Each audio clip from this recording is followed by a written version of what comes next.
नमस्कार। जैसे कि हम सब जानते हैं कि आज की तारीख में कोविड-19 जैसी महामारी ने क्या आतंक फैलाया हुआ है। इसके पीछे कोई साजिश नहीं, हम मनुष्य का ही हाथ है।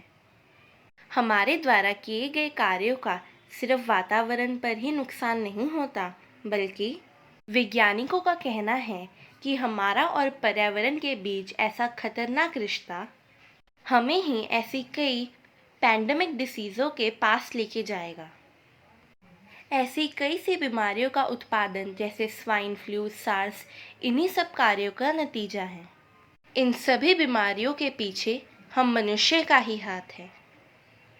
इसका एक सबसे बड़ा कारण यह है कि हम जानवरों और पर्यावरण को हमारी दुनिया में लाने की कोशिश कर रहे हैं, जिससे कि हमारा इनके साथ रहना जुड़ना बढ़ रहा है, जिससे कि ऐसी कई बीमारियों का उत्पादन भी बढ़ता है।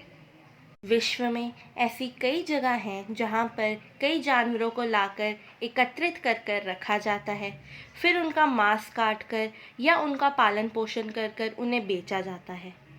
ये सब करके हम जानवरों को अपनी दुनिया में लाने की कोशिश कर रहे हैं और उनके साथ हमारा समय, उनके साथ रहने का समय बढ़ रहा है। और इसका सबसे बड़ा उदाहरण चाइना का वुहान शहर है।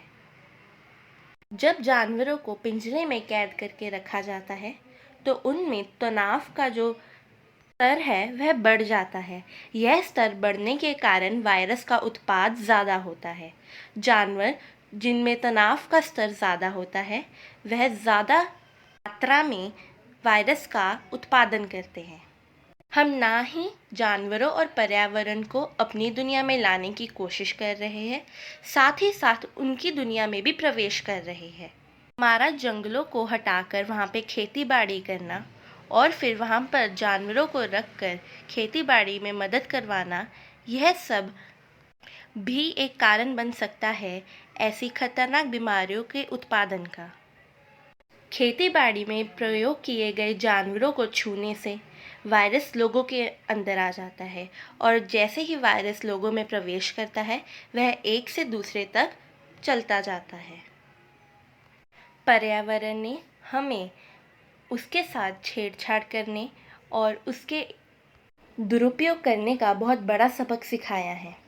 इसलिए अंत में मैं यह कहना चाहूँगी, प्रकृति का ना करे हरण, हम आओ बचाए पर्यावरण को। अब हम पर्यावरण का सही उपयोग करेंगे तभी हम बच पाएंगे। धन्यवाद।